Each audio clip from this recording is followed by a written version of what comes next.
What the are NFTs? Beeple's the first 5,000 days sold for a record $69,346,250 on March 11th, 2021. Holy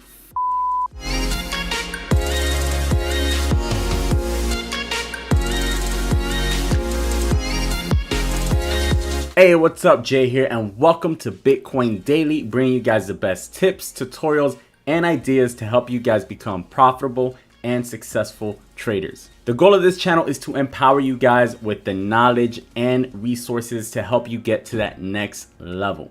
So if you guys are new here, make sure to subscribe, hit that like button, and turn on the notification bell as we continue to spread mass knowledge and cryptocurrencies adoption. Alrighty guys, so in today's video, we are talking NFTs. And to do that, I am bringing someone who is very familiar in this space. V has an XR solutions company that specializes in creating digital assets for VR and AR applications. Currently, her company, Vivid Reality Solutions, is focused on bridging the gap between XR and crypto. So let's jump right in with V. Alrighty guys, so what's going on? I'm here with V from Vivid Reality. V, how you doing today?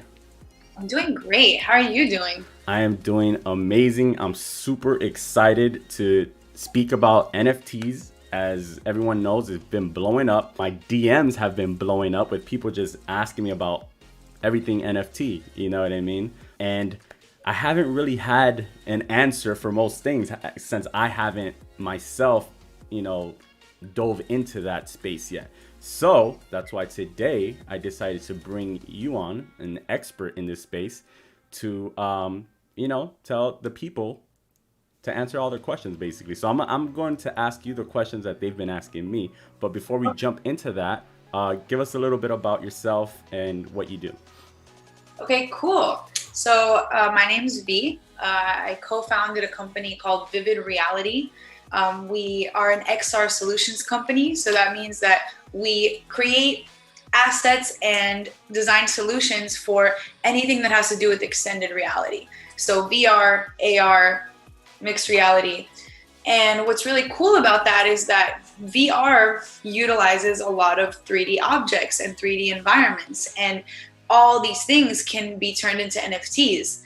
So really what started out as being a specialist in creating digital assets has evolved into, creating what I like to call purposeful NFTs. And we can dive into that, or useful, right? More useful NFTs. Right. And we can dive into that a little bit later. That all sounds insane, just thinking about some of the stuff you just said, but I don't want to jump in so fast. So the first thing I'm gonna start off with, the first question I have, and I know most people watching right now, well, the first thing they want to know is, what the hell are NFTs? Cool. Yeah, so let's just start with the basic acronym. NFT stands for non-fungible token, and fungibility makes something interchangeable. So this is non-fungible. What does that mean? If I have $10 and you have $10 and we swap $10, I don't care because I can still go to the store and buy $10 worth of things. If I have a $10 bill and you have two $5 bills or 10 singles, right? They're still interchangeable. I can still take your 10 singles and give you my $10 bill and go to the store and buy $10 worth of items. That is not how NFTs work. The way I like to look at NFTs is in terms of contract and certificate, and Ethereum is the currency or the fuel that fuels the transaction. So don't look at NFT as a currency as in terms of like, I have 5 NFTs, I have 5 Ethereum. That's not how it works. The NFT represents a digital asset that is encrypted into the Ethereum blockchain. What happens in a world full of digital assets, right? It becomes very hard to prove what the original asset was. So for example, if I'm a photographer, right, and I upload my photography on my website, unless I watermark it and absolutely destroy the image for the buyer, nothing is really stopping someone in another state or another country to just save that file, and sell it in their market. They can literally go and print 100 copies and sell it in their little store in Arizona, and I will never know about it. Right. You know, so what NFTs are almost a solution for this lack of scarcity in the digital world. It's so easy to copy and paste things in the digital world. So what it does is it takes the digital file. So an NFT will always represent a digital file. So it does that. And then the second part is it embeds the digital file with a smart contract. Okay. And so you want to look at an NFT as a certificate and a contract. So the certificate says you can look on the blockchain and see that the NFT was uploaded by this person originally. And every time it gets sold after that, you can verify every transaction, everyone that has held it in between the original upload and the current holder. Okay. That all can be verified on the blockchain. So now we have a proof of authenticity, right? A proof of originality. That's the first thing. The next thing is that it embeds the NFT. The NFT is embedded with a smart contract, meaning if this, then this, or when this, then this, right? Right. So if I want to sell you a Picasso, okay, there can be some middlemen in between, right? A couple of third parties, maybe a lawyer, maybe you have to get something shipped to you that can take a couple of days, a couple of delays. Maybe I got to pay the carrier, things like that. So what the NFT does is it automates that entire process. As soon as I send you a certain amount of Ethereum, you automatically transfer ownership to me. I hold the piece in my wallet. There's no third party, there is no delay, there's no wait time. It's an immediate thing. So you want to look at NFT as a certification of authenticity, therefore making something scarce or legitimizing its scarcity, right? Publicly. And you want to look at it as a contract, an automated contract or a smart contract. Yeah, so that's why it's built on the Ethereum blockchain, so that it could, to take advantage of the smart contract, so that, like you said, if this, then this, right? Correct. Okay, that definitely makes a lot of sense. So that pretty much covers, exactly what the NFTs are, and how basically it works, right? So I actually just got a notification on my phone that says Beeple. You know what Beeple is? Yes, I do. So Beeple NFT auction closes at record-setting $69.3 million. Correct. What in the hell just happened? So I guess because of this, and this is literally live right now, just as I'm looking at it. So I guess my next question is, how and why do NFTs hold the value?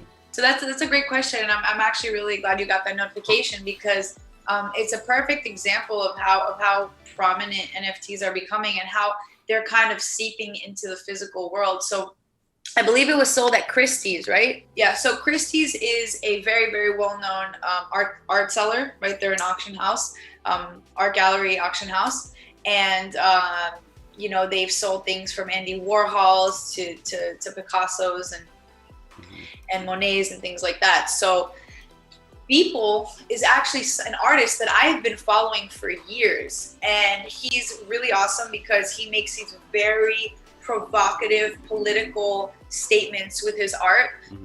He does a lot of things with Trump and Kim Jong-il and Hillary Clinton, and just very these provocative statements on politics. And Beeple is actually probably the poster child of NFTs right now. He's made an insane amount of money over the last month since selling NFTs, and so to the point where now Christie's, which is one of the most renowned galleries in the world, has sold one of his pieces, and for a staggering $69.3 million. That's insane. 69 million, and yeah, like you said, at Christie's. Yes, absolutely. And so, I mean, with regards to this stuff, if you want to look at right now, the use case of NFTs is art. And so when we're looking at investing, you have to look at it the same way as people were investing in art, Mm-hmm. right? Like there's some artists that they're just well known. Like a Picasso will always be a Picasso, a Warhol will always be a Warhol, and a Monet will always be a Monet. Right. And they just hold that value in the market. When it comes to these new age artists, there's a couple of rock stars like Beeple right now. Mm-hmm. And there's a couple of notable musicians and artists that have been making NFTs and selling because of their name in the music industry. Right. But really, when it comes to investing in art and NFTs as digital art and NFTs as digital art, it's your own assessment. What do I think this is worth? Do I think this will appreciate over time or not? Yeah, that's insane. I pulled up here the tweet from Christie's about this. This is just crazy to me. You know what I mean? But do you think NFTs are a good investment overall? That's a great question. It's like I said, with the current use case, it's about you and how you assess certain art pieces, where you want to invest your money, right? So for example, there's a really famous NFT, if you want to look it up, it's called Crypto Punks. Mm-hmm. I don't know if you heard of it. Yeah. It's literally pixel art of different heads, and they're just like, you know, some of these literally go for 30K for That's one. Insane. Yeah, some of them go for 30K, some of them go for, the prices vary, you know? Right. And so it's really about, it's very similar to the art market, right? Like it's like, it's inflated. Right. It's a risk taker's game. Mm-hmm. However, it has a lot of beautiful attributes and a lot of beautiful ways that it can change the market forever. Right. And I like to talk about that as far as investment goes, because there is something that it does for the artists, for content creators, that we don't get in the art world and in physical reality at the moment. Right. And what that is the opening up of secondary and tertiary markets and so forth. And so in that case, yes, it is a good investment, because it is a market that I feel is one that we ought to support, right? As an evolving society. So because NFTs are on the blockchain, they can be verified every time a transaction is done. And so one of the things that you can do when you mint your first NFT or your second, or when you mint your NFTs, is you can embed the NFT with a percentage for royalties, right? So every time, so I can post, okay, I want to sell this piece of art for one ETH, and I want to put a 10% royalty fee, right? Okay. Now every time it gets sold and resold, even if I forgot about it 10 years later, right, I still get money automatically transferred to my wallet. Wow, I had no idea about. So as an artist, you sell your NFTs and then you implement into it, when you're minting it, a royalty. So every time they resell it, you get a percentage of whatever they resold it for. Absolutely, without a middleman, without That's any. amazing. You could literally be making money in 20 years from now off of something that you sold 20 years earlier. And that's something that artists weren't able to do before. You weren't able to have a relationship with your art. You know, once you kind of sold a piece, that's it. It was done. Sold it. You don't know what happens to it. You know, and so here you're able to track, you're able to see who holds it now. Like maybe Bill Gates will hold, you know, one of my pieces in 5 years from now, and I'm like, oh my God, it ended up in this space, you know, and I get money off of it. Right. You know, so it's this continued relationship between the artist and the art and the people that are purchasing it that I think is a really dope phenomenon that we're seeing in the market. That's amazing. See, I had no idea about that part. So you get royalties on it. That's pretty crazy. Wow. It is. And another thing to think about within that realm is, you know, what it can do for the music industry. Right. Right. So at any given moment, there's about $250 billion of uncollected royalties in the music industry. Right. Because either they don't know who to pay out, they don't want to pay them out. You know, like there's no one to really, it's very hard to monitor every single time a song is played. And, you know, there's all kinds of politics and things like that involved. Right. So as an artist, as a musician, if I'm uploading my own music into the market and I'm embedding it with, you know, a 5% or 2% or 1% royalty, whatever I want, it's like every time that song gets played, it's verified, it's automatically it's all automatically embedded in the smart contract that I'm going to get money out of that. Right. So that's insane. So now that you speak about music, I know that Kings of Leon just for their album used NFTs.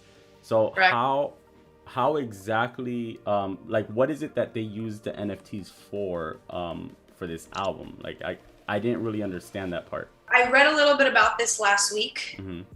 And what I understood was, well, first of all, a lot of artists now are very interested in getting into the space. And so they're using NFTs to promote themselves and Right. their music, and also just be ahead of the game. Right.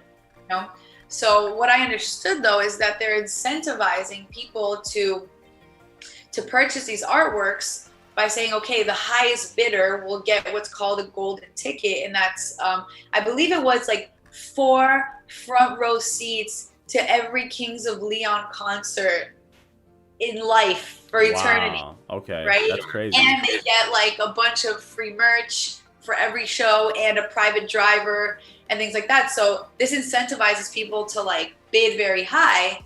It's really exciting. Like first you get an NFT, you get some artwork, and second of all, you get all this free merch, all these exciting incentives to engage with the artist more, right? That's insane. Just seeing where this space is currently at and where it's been, like where it can potentially go, like it's crazy as we see it grow. We're literally watching this space grow in the matter of like, because it's been around for a while already, right? Yeah. But it's just now that it's starting to pick up steam in the mainstream. Yes, and I'm glad you brought up the point of where it can go. And I know that we're just getting people familiarized with where it's at right now, but there are some really important points to look at as far as where it can go. Mm-hmm. Its utility. And so one of those things is, as I said before, an NFT represents a digital file. Right. So you want to think about it as metadata in the back, cyberpunk world in the front, right. Crypto kitty in the front, metadata in the back. Right. Okay. So right now we're using it for art. That's where the craze is. That's where pop culture kind of launched this whole concept. Mm-hmm. But the way I view NFTs as being utilized in the future is in the form of data packets. Okay. Now, the difference between dollars mm-hmm. and data is that data has a very potent utility outside of its just transactional thing, right? So money is powerful because it's transactional. The right. more money I have, the more transactions I can make. When it comes to data, you can also use it to make transactions, but data in itself is useful. Like right. code is useful. You can create things with it, right? I can use data on you to sell you more things. I can use data on you to strategically plan my next move around you or your demographic or whatever it is. Like data has power outside of its transactional utility. Right. And so like one of the concepts that I really like is this idea of creating a data package that I can then sell to a company, as opposed to, maybe Facebook taking my data and selling it to a company, right? So let's just example. I have a group of 10 friends and we're all gamers. Mm. Okay. We're just like a group of gamers, and we account for about 80 to 120K a year in gaming expenses. Like we buy, right? Between the hardware, the software, the in-game add-ons, the 10 of us, we spend about 80 to 120K a year. Now, when we buy the most, how we buy the most, what incentivizes us to buy the most, when do we buy the least? All this information is useful for a game developing company. Right. All this information is useful for a manufacturer, for a marketing company. This is useful data. So if we as a society learn how to harness our data and create packages, we can then say, okay, you want this information, it's 1 ETH. Right. And that becomes your NFT. Right. That becomes your data packet, as opposed to a crypto kitty. Right. You can sell it. Same goes for medical information. Instead of having to go to the doctor and fill out 20 pages of how dizzy and how many headaches I've had in the last week, you you just have this data packet with all your medical information, with your birth certificate on it. And then you can share that with Right. your medical provider. Yeah. Yeah. Right. So, Or you can share right. that information with medical research. Right. If you have a certain condition, you don't want to share with everyone. It's a private key, but you can share it with a certain medical research facility for the purpose of a certain study. Right. And you can sell that. Right. It makes sense. It makes so much sense. So I guess for someone that's just getting started in this space, that's brand new, doesn't really know too much about it, how would they go about buying and trading NFTs? So I actually have 2 awesome videos on YouTube. I can share the link. So I actually created 2 videos with a gentleman by the name of Gus GG. He's what the industry calls an OG crypto artist. That means he's been trading crypto for at least 5 years, crypto art for at least 5 years. Basically, the first thing you want to do is get an Ethereum wallet. Okay, different cryptocurrencies have different wallets. Some do a variety, but so the one that I like to use is MetaMask. That's a really common one. That is a specifically Ethereum wallet because, as we mentioned, NFTs are backed by Ethereum. They're on the Ethereum blockchain. So you have to have a crypto wallet that is an Ethereum wallet. Right. So MetaMask is the first thing. The second thing is you can go on a number of platforms, OpenSea.io, Nifty Gateway, Rarible, and then there's a few other ones that are harder to get into. A very well-known one is Super Rare. Codex is like a high-end luxury, NFT, NFT minting site. So you can go on any of those websites, and the process is very self-explanatory. It's literally like uploading a file, uploading the information on it, and then how much royalties, the description, and then you mint it. Right. The only thing that you have to make sure to have is a little bit of ETH in your wallet because you have to pay the gas fees, right? And the gas is what we were talking about earlier. It's the transactional fee, right? Because NFT is the data, right? It's data, it's the contract. Right. The Ethereum is what fuels the transaction. Right. So every time you buy or trade an NFT, there's gas fees included in that? Absolutely. And so what you can do is you can either have a friend send you Ethereum, really generous friend send you some Ethereum, or you just I need go and buy some. I need friends like that that'll just send me Ethereum. Ethereum. And then send the phone number, and then we can all be friends. Those are the type of friends I need. Yeah, for sure. And another thing that is important to know, and we talk about this a little bit in the video, is gas fees fluctuate based on the market. So I do recommend, looking at some websites that will tell you what gas fees are, when the best time to buy is, when the best time to sell is. That makes sense. Yeah, that makes sense. Yeah, there's to look for that. Awesome. And there is also an upgrade coming to Ethereum around July or August that should lower all gas fees going forward. So that should also help, I would imagine, with NFTs, the whole space. Absolutely. So I'm glad you brought that up. It's been one of the more controversial points about this whole craze. So ETH2 is what you're talking about. And basically, these transactions requires a lot of computational power. And computational power generates heat. And that burns energy. And so because there's such a craze and there's so many transactions happening at once, it's creating a lot of heat and burning a lot of energy. Right. And there's different debates about how severe it is, how much it's actually impacting the world. It's definitely something to research and stay up to date with. So yeah, so ETH2 is actually, it's what you were talking about. They are looking at more sustainable ways of generating these transactions, of sustaining these transactions in this market, because as we mentioned, these transactions require a lot of computational power, and this computational power generates a lot of heat, which burns energy. So one of the things to look into is the difference between proof of work and proof of stake. And basically what that means is that instead of working computers to fuel the transactions, proof of work, the more you work, the more it's fueling the industry. Proof of stake is what's going to redefine the sustainability, and that's how much Ethereum you hold, and you know, you can just infuse the database with Ethereum as opposed to mining, Right. What your stake, what you already have, then that's going to be used to fuel the market, to fuel the industry. Right. And it'll be more efficient overall, which is one of the main things that a lot of people bring up, is always about mining and energy, the use of energy. So that would fix that issue. That's what we hope. That's what we're looking towards. It's definitely a solution that's on the table. We got to see how it all plays out. So I think we've pretty much covered everything that that I wanted to ask, and I know a lot of people have been asking me.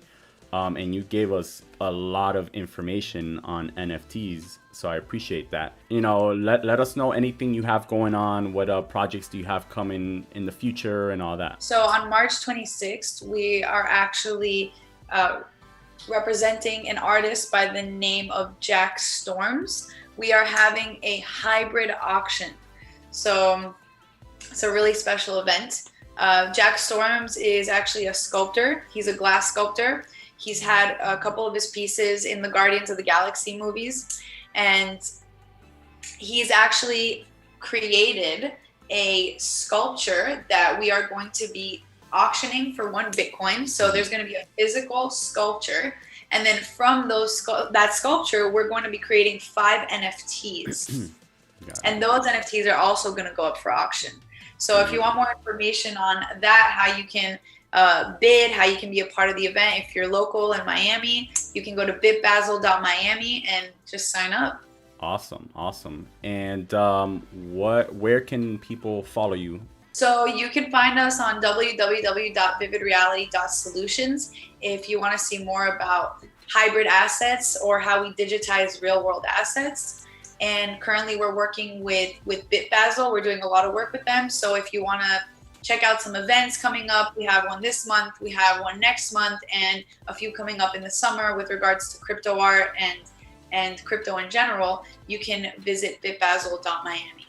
Amazing. Thank you so much, V. I really appreciate you giving us some time and explaining to myself and the rest of us watching this video exactly what NFTs are and how they work, because a lot of us really don't know. So I appreciate it so much. We'll definitely have to do something else sometime soon. Absolutely. Thank you so much for having me. It's been awesome. I hope the information helps give a little bit of insight, and yeah, let's see what we create from here. Awesome. Thank you so much. Bye. Alrighty guys, I hope you enjoyed this video and I hope you found value in this content. Let me know if you guys want me to continue doing more interviews with different people in different spaces, and just to get, you know, a different perspective in someone that's specializing in certain things in the crypto space. If you guys found value in this content, make sure to hit that subscribe button, guys. Hit the like button as well, and turn on that notification bell. If you guys are interested in following V, make sure that you go down to our description and you have her social media links where you can follow her. That's pretty much it for this video, guys. I hope you guys have an amazing day. I will see you guys on the next one. As always, peace and love.